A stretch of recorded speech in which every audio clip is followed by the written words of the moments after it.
სახელითა მამისათა და ძისათა და სულისაწმინდისათა. მას შემდეგ, რაც ადამი 60-დან გამოიდებნა, ჭეშმარიტ მორწმუნეებში ყოველთვის არსებობდა სათნოება, რომელსაც ღვთისშიში ერქვა. არ შეიძლება შეუძლებელია, რომ ადამიანმა გააცნობიეროს, ვინ არის ღმერთი და მისი სიდიადის წინაშე არა წარმართული, თუმცა ესეც შეიძლება. და ხშირად ესე უფრო გჭირს, არამედ შვილებრივი შიში არ გქონდეს. ამიტომაც ბიბლიაში წერია, რომ დასაბამი სიბრძნისა არის შიში ღვთის. სიბრძნე ადამიანისათვის, როგორც მოაზროვნეა და თავისუფალი არსებისათვის, მისი ყოფიერების აუცილებელი პირობა. არ შეიძლება ადამიანი ბრძენი არ იყოს. იმიტომ რომ თუ ადამიანი არ არის ბრძენი, ის ვერც ცხონდება. იმიტომ რომ შიში ღვთისა, რომელიც სიბრძნის დასაბამია, არის ცხონების ერთ-ერთი, გადარჩენის ერთ-ერთი აუცილებელი პირობა. ახალი აღთქმის ეკლესიაში, ახალი აღთქმის პერიოდში, ზოგ შემთხვევაში ეს ღვთის შიში, რაც ძველ აღთქმაში არსებობდა და ღვთის გამოცხადების ეშინოდათ, ანგელოზთა გამოცხადებისაც კი ეშინოდათ, იმიტომ რომ ანგელოზი საღვთო მადლს ატარებდა, ამაზე ჩვენ ბევრი გვისაუბრეთ, ეხლა აღარ დავწუნდანდებით. მაგრამ ახალ აღთქმაში, მას შემდეგ, რაც ღმერთი ადამიანად მოვიდა და უკიდურესად დაიმდაბლა თავი და ჩვენ მოგვეცა მასთან ურთიერთობის შესაძლებლობა, კადნიერებითი ურთიერთობის შესაძლებლობა. ჩვენ თითქოს მივეჩვიეთ იმას, რომ ღმერთი განკაცდა, ანუ ადამიანად მოვიდა. ღმერთს ჩვენ მამას უწოდებთ. მის ხორცსა და სისხლს ვჭამთ. ახალი აღთქმის ადამიანები და სულიწმინდა ღმერთი შემოდის ჩვენში. საღვთო მადლის ჭურჭელი ხდება ადამიანი. მივეჩვიეთ აი ამ სიტყვებს, ამ ტერმინებს. ღმერთი სიყვარულია, რაც ძველი აღთქმის ადამიანმა ნაკლებად იცოდა. იქ იყო ტექსტებში ფარულად, მაგრამ ესე პირდაპირ განცხადებულად ეს ახალი აღთქმის ტექსტებშია. ხო და ღმერთი თუ სიყვარულია, აბა მე მაშინ რიღას უნდა მეშინოთ. მაგრამ ჩვენ გავიწყდება, რომ ის რომ უფალს უყვარვარ და უფალი უპირობოდ გპატიებს ყველაფერს და გკურნავს სულს, უბრალოდ ჩვენი განკურნება სულაც არ ნიშნავს, რომ ჩვენ ამით ცხონდებით, მხოლოდ ამით, იმიტომ რომ ჩვენ თანამუშაკობით ვიღებთ იმ მადლს და ვეზიარებით იმ წყალობას, რომელსაც ღმერთი უშუალოდ გვაძლევს. ესეც ვიცით ჩვენ გამოცხადებით, ეხლა რამეს ხوار ვიგონებთ, ეს ვიცით ყველაფერი ჩვენ გამოცხადებით. გამოცხადებას ვენდობით, იმიტომ რომ ჩვენ ქრისტიანები ვართ, ჩვენ ქრისტეს ვენდობით. თუ ვისაც ქრისტეს ღმერთობის არ ჯერა, ის ვერაფერს ვერ იგებს, რა თქმა უნდა, და მისთვის ეს ყველაფერი გაუგებრობაა სრული. და აი, როდესაც ჩვენ ვიაზრებთ, რა სტატუსი მოგვანიჭა ღმერთმა და ამ სტატუსის შესაბამისად მე რამდენად ცხოვრობთ, რა თქმა უნდა, ღვთის შიში მუდამ თან გვდევს და ეს არის ნორმა ქრისტიანისათვის. იმიტომ რომ თუ ადამიანს ღვთის შიშის ეს სათნოება ახლავს, ის ცოდვასაც ნაკლებად ჩაიდეს, ვნებებზე ადვილად იმარჯვებს, საკუთარ ეგოიზმზე, დაცემულ ბუნებაზე, სხვას ნაკლებად განიკითხავს. უფრო მეტად ეიოლება ქრისტეს დარი სათნოებებით აღჭურვა, მათ შორის გულმოწყალებით, სიმდაბლით, ოთმინებით, სიმშვიდით, დიდსულოვნებით. და საბოლოო ჯამში უფრო იოლად ემსგავსება ქრისტიანს, ადვილად ხდება მისტიკურ კავშირში, ადვილად შედის მისტიკურ კავშირში ღმერთთან, ანუ ხდება ტაძარი ღვთისა. და ჩვენთვის ეს როგორები უნდა ვიყოთ, თავშივეა მოცემული, ხო, როცა მოციქულები ეკითხებიან და ეკითხებიან ყველა ჩვენგანის გასაგონად. ჩვენი სახელით ეკითხებიან, თავისთვისაც და ჩვენი სახელით ეკითხებიან. მთელი კაცობრიობის სახელით ეკითხებიან, რა ურთიერთობა უნდა გქონდეს ახლა ჩვენ ღმერთთან. გახსოვთ იქ სიტყვები როგორ არის, რომ როგორ ვილოცოთ. ჩვენ ხო ვიცით, რომ მოციქულებმა ლოცვა იცოდნენ, ფსალმუნები იცოდნენ და ლოცულობდნენ. ანუ რას ეკითხებიან? ლოცვა, გვასწავლე ლოცვა, ანუ რაღაცა განსხვავებულს ითხოვენ. იმიტომ რომ ისინი ხვდებიან, რომ რადგან ქრისტე მათთან არის, მათი დამოკიდებულებაც, მათი სტატუსიც იცვლება ღვთის მიმართ. ახალი აღთქმის ჯერ ინტუიციურად გრძნობენ ამას, ბოლომდე გაცნობიერებულები არ აქვს. მაგრამ ეს ინტუიცია სწორად მუშაობს, ზიახაც ადამიანის სტატუსი შეიცვალა. რაც მას შემდეგ რაც ღმერთი ადამიანად მოვიდა. და გახსოვთ ხო პირველივე სიტყვა ეს არის სიტყვა მამა. ღმერთს უწოდეთ მამა. და იმ წამსვე ამით გითხრა, რომ თქვენ შვილის სტატუსი გენიჭებათ, ის ცოდნა გეძლებათ, რაც თქვენ არ იცოდით. კერძოდ ის, რომ ღმერთი მამაა თქვენი, არა როგორც შემოქმედი უბრალოდ თქვენი, არამედ როგორც მართლა მამა. ნამდვილად მამა. შენ და ღმერთს, აი რომ მამასა და შვილს რა ერთიანებს? გენეტიკური კოდი, გენეტიკური ერთობა. ხო, ეგრეა. ღმერთსა და ჩვენ რა გვაერთიანებს? საღვთო ენერგია, რომელსაც მაძლევს მე და ღმერთი ერთი მადლით, ერთი ენერგიით ყოფიერებთ. მარადისობაში, სამუდამოდ, დაუსრულებლად, რომელიც აქვე იწყება. ეკლესია ამით არსებობს. ეკლესია ეგ არის, სწორედ საღვთო ენერგიის ჩვენთან ყოფობა. და სიტყვა მამას რომ მეუბნება და რომ ესე იგი შვილობის სტატუსს მაძლევს, იქვე ყურადღებას მამახვილებინებს რაზე? მამაო ჩვენო, რომელი ხართ სათაშინა. და ამით მეუბნება რომ მთელი ჩემი არსება კონცენტრირებული უნდა იყოს მარადილზე. არა მიწიერზე, არამედ მარადილზე. იმიტომ რომ რადგან მე შვილი ვარ მამისა, მამა კიდე ზეცაშია. და ესე იგი ჩემი მამული არის ზეცა. და თუ ჩემი მამული ზეცა, აბა აქ რას ვაკეთებ?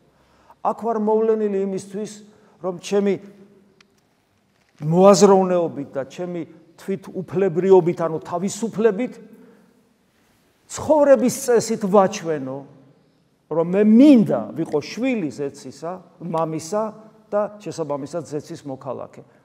აი აქ მხოლოდ ამიტომ ვარ მოსული. და სხვა არაფრისთვის. ჩემი ცხოვრების საზრისი აქ არ არის. ჩემი ცხოვრების საზრისი ზეცას ეკუთვნის. ეხლა შევხედოთ ჩვენ თავს. ეს არის ქრისტიანობა. ახლა ჩვენ ხوار გამოვიგონებთ ახალ ქრისტიანობას. ქრისტიანობა არის ეს, რაც მე გითხარით.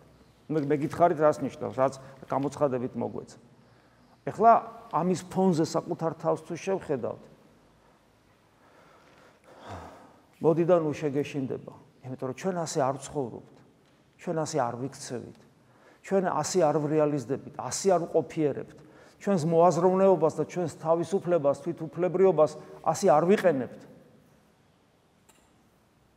არამედ ძალიან განრთმულნი ვართ მიწაზე, ძალიან ნამეტნავად. ხშირად ისე ნამეტნავად, რომ ცხოველებს უფრო გავართ ვიდრე ადამიანებს, ცხოველებს უფრო გავართ ვიდრე ღვთის ხატ და მსგავს, ცხოველებს უფრო გავართ ვიდრე ღმერთის შვილებს. ისე ეგოისტურად ვიქცევით, ისე სიამაყით, ისეთი ამპარტავნებით, ისე თვითნებობით, ისეთი მრისხანებით, რომ ეშმაკს უფრო გავართ ვიდრე ქრისტეს. და ამას რომ ვაცნობიერებ, მოდიდან უშეგეშინდება. ამის გამოა, რომ თუ ვცდილობთ, ახლა თუ ადამიანი ლოცვას არ ცდილობს და თუ ადამიანი ეკლესიის 2000 წლოვან გამოცდილებაში ჩაკვირვებით, ჩაფიქრებით, ჩახედვას არ ცდილობს, ეგ სხვა საქმეა. იმიტომ რომ არიან ადამიანები, რომლებსაც არ აქვთ სულიერი ცხოვრების პრაქტიკული მხარე მოშლილი აქვთ. მოდიან ტაძარში, რა თქმა უნდა, ეზიარებიან, რაღაც რელიგიური გზნობები და განცდები აქვთ, მაგრამ არ ეძლებიან ღვაწლს, რომ თავად ღმერთი ეძებონ. აი ეს ბარიერი, რომელიც ჩვენსა და ღმერთშია გადალახონ. ამას არ აკეთებენ, არ ხდებიან თანამუშაკნი ღმერთისა, არ იშვერენ ხელს ღმერთის გამოწვდილი ხელისკენ. და ეს არ არის ადვილი. ეს რთულია, ამას ბევრი რამე უშლის ჩვენში ხელს. მაგრამ ვინც ამას ცდილობს, ის გაიგებს ახლა რასაც მე ვამბობ. და ვინც ამას არ ცდილობს, ვისაც საათები ცხოვრების შეაჯამო, ხო, წლები და წლები არ გაუტარებია ლოცვით ღვაწლში, ღმერთის ძიებაში, წმინდა წერილისა და წმინდა მამების არსის გაგებაში, საკუთარ ეგოიზმთან, საკუთარ სიზარმაცესთან, საკუთარ ხორცთან ბრძოლაში თუ არ გაუტარებია, ვერ გაიგებს რასაც მე ვამბობ. და ვისაც გაუტარებია, ის მიხვდება ახლა რასაც ვიტყვი, მიუხედავად იმისა, რომ გიბრძოლიათ და გიკეთებიათ და დახარჯულ ხართ და თავის გაგიწირიათ, შედეგი თითქმის არ არის. და თითქმის ისეთივე მდგომარეობაში ხართ, როგორც ის ადამიანი, რომელიც ეს ცხოვრობს გულარხეინად, გონია რომ თავისთავად იქნება ეს ყველაფერი. თავისთავად, საერთოდ რამე გამოსულა ცხოვრებაში თავისთავად. აი რა, მითხარით, რა გამოდის ცხოვრებაში თავისთავად, რამე სერიოზული. ამ ქვეყნიურიც კი, არაფერი. ყველაფერს ჭირდება ღვაწლი, დისციპლინა, გარკვეული ასკეზა, გარკვეული შეზღუდვა საკუთარი თავისა და ასე შემდეგ. არაფერი არ გამოვა სხვანაირად. მეცნიერება იქნება ეს თუ ხელოვნება იქნება ეს თუ რა ნებისმიერი რამ, მაგრამ ვისაც უცდია, იმასაც არაფერი გამოსდის და რა გამოვიდა, ვის ცდილობს არაფერი გამოსდის, ვინც არაფერს არ ცდილობს, არაფერი გამოდის, ეს ორივე ერთნაირია. რატომ? იმიტომ რომ აი ის არა გვაქვს, რაზეც წეღან ვსაუბრობთ. ღვთისშიში არა გვაქვს. და ღვთისშიშის არ ქონა, ანუ ვერ ვაცნობიერებთ. კი, ვიღწვით, კი, გვინდა, კი ვცდილობთ, მაგრამ ბოლომდე ვერ ვაცნობიერებთ, ვისთანა გვაქვს საქმე, ეგ ერთი და ღვთისშიში იმიტომ არა გვაქვს და შესაბამისად საკუთარ თავს ვერ ვხედავთ, იმიტომ რომ საკუთარ თავს ადამიანი მხოლოდ ღმერთის მიმართებაში ხედავს. ახლა მაიმუნს რო უყურო, მაიმუნთან შედარებით ანგელოზი ხარ, აბარა ხარ. თუ ადამიანთა შორის ვიღაცა მართლა ბოროტ მოქმედს ნახავ და იმას შეადარებ შენ თავს, შეიძლება იმასთანაც რაღაც ცოტა კარგი გამოჩნდე. საქმეც იმაშია, რომ ადამიანი საკუთარ თავს მხოლოდ ღმერთთან მიმართებაში ხედავს. აი ადამიანი სანამ ყველაზე პრიალა ზედაპირის წინაშე თუ არ დადგება, ყველაზე პრიალა ზედაპირის წინაშე თუ არ დადგება, საკუთარ თავს ვერ დაინახავს. ანუ სარკის წინაშე თუ არ დადგება, ვერ დაინახავს საკუთარ თავს. არ ჩანს აჰაერში, არ ჩანს კედელში, არ ჩანს ადამიანის ანარეკლი. მარტო ყველაზე პრიალა ზედაპირი უნდა იყოს. მხოლოდ ღმერთის წინაშე დგას, ღმერთის წინაშე მდგომი, ღმერთის გამაცნობიერებელი ადამიანი ხედავს საკუთარ თავს. და მით უმეტეს ვიცით, რომ ღმერთი ადამიანად მოვიდა და მთელი სპექტრი გაშალა ღვთაებრივი თვისებების ისეთის, რომელიც განკაცების გარეშე ჩვენ არ გვეცოდინებოდა, მათ შორის სიმშვიდე, სიმდაბლე, აბსოლუტური გულმოწყალება, ის ცხოვრების წესი, როგორც ცხოვრების წესითაც ქრისტე ცხოვრობს. ანუ ღმერთმა გვაჩვენა, რომ მოვიდა ადამიანად, როგორია სინამდვილეში ღმერთი. და ეს ყველაფერი გაშლილია, განცხადებულია წმინდა წერილში, რომელსაც ჩვენ მუდმივად უნდა ვკითხულობდეთ, რომ ეგების ხანდახან მაინც დავინახოთ საკუთარი თავი. ხო და როცა ადამიანს ღვთისშიში არ აქვს, როცა ადამიანი ღმერთთანა ესე რაღაც ესეთი შორიშორ დამოკიდებულებაშია, მისი ღვაწლი უფრო რელიგიური ღვაწლია, ვიდრე სულიერი, უფრო აქცენტირებულია იმაზე, რომ საკუთარი თავი გამოასწოროს, რაღაც ასკეტური ღვაწლი ქონდეს, ვიდრე ქრისტესთან კავშირი დაამყაროს. ანუ ბუდისტს უფრო გავს, ძენ ბუდისტს უფრო გავს, ვიდრე ქრისტიანს. ძენ ბუდისტის იბრძვის საკუთარ თავში ჩაღმავებით, ძენ ბუდისტი იბრძვის საკუთარი ვნებების წინააღმდეგ. ისიც აკეთებს ამას. და ჩვენ ხშირად მას უფრო გავართ ვიდრე ქრისტიანს, იმიტომ რომ ქრისტიანის საკუთარ თავში ჩაძირვა და ასკეზა და ვნებებთან ბრძოლა კი არ არის მიზანი. მიზანი ქრისტეა. და ქრისტე თუ მიზანია, მაშინ ამ დროს უკვე შენ აცნობიერებ ვინ არის ღმერთი. და შესაბამისად შენ ხედავ საკუთარ თავს და სიმდაბლეს სათნოება შემოდის შენში, ეგოიზმის სიამაყე ამპარტავნება ქრება შენგან და ეს პირველი რაშიც ვლინდება, ეს არის ადამიანების მიმართ განუკითხველობა, ურისხველობა, რო არ ახარ მიმტევებლობა, სიყვარულიც კი, მათ შორის მტრებისაც. ეს ვცნებად გვაქვს მოცემული.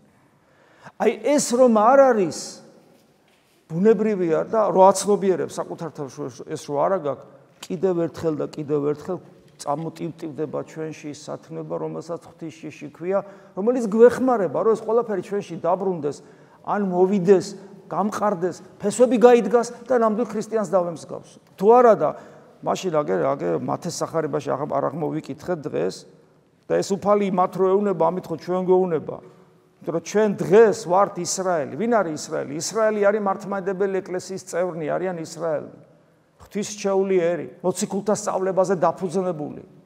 ეს არის ჩვენი ღირსება. ეს არის ჩვენთვის სასწაული, რომ ღირსი გამხადე უფალო, რომ ყოფილიყავი შენი წმინდა ერთი სამოციქულო ეკლესიის ორგანული ნაწილი ყოფილიყავი. გესმით? და ამიტომ ჩვენ ვართ ისრაელი, ახალი ისრაელი.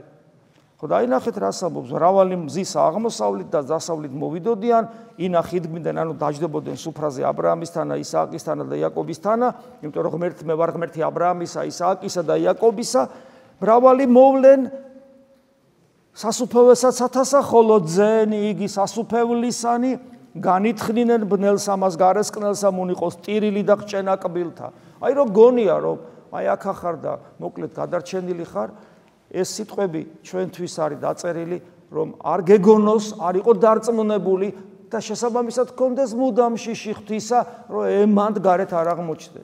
და სულ მობილიზებული იყო, არ მოეშვა. არ შეიძლება მოშვება.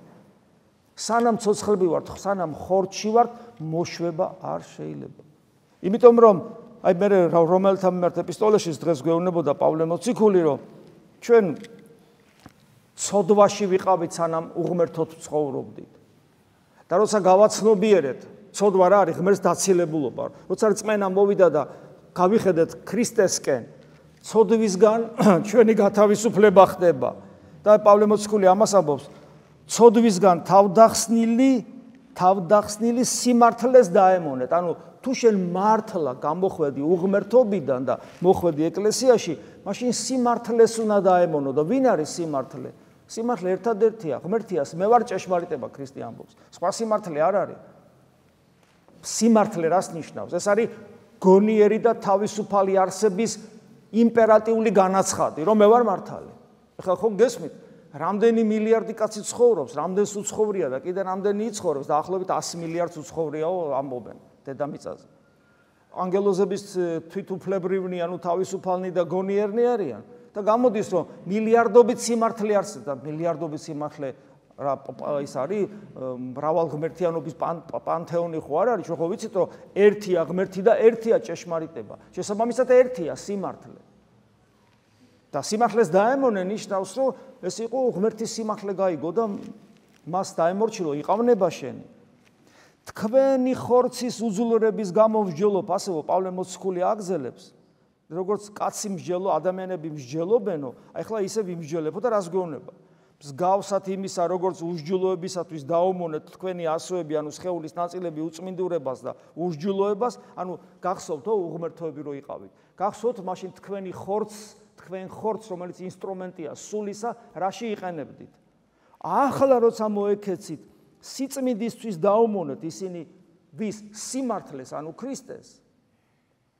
ნახეთ, მე უნდა ვიყო ბატონ პატრონი ჩემი ხორცისა და მე უნდა დავუმორჩილო ის ღმერთს, იყავნება შენი და არ უნდა დავემონო ხორცს. და მე კიდე კუჭს ვერ ვიმორჩილებ, მარხვა დაწესებულია, მაგრამ ყველაზე ადვილი მოსარევით ადამიანში არის კუჭი, იმასაც ვერ ვერევი. ენას ხო ვერ ვიმორჩილებ, თვალებს ვერ ვიმორჩილებ, ნერვულ სისტემას ვერ ვიმორჩილებ, ტვინის ფუნქციას ვერ ვიმორჩილებ, ქვენაგრძნობებსაც ვერ იმორჩილებს ადამიანი და რაღა დარჩა, ვერაფერს ვერ იმორჩილებს. ის გადარჩენია ხელები ესე იფიქროს და კლინიკური სურათი მივიღოთ. ადამიანი თავის თავს ვერ იმორჩილებს. პირიქით ხდება ემორჩილება, რა ჩამოთვალე, ამას თვითონ ემორჩილება. ესეთი იყავითო ადრე, ახლა ასეთები აღარ უნდა იყოთ.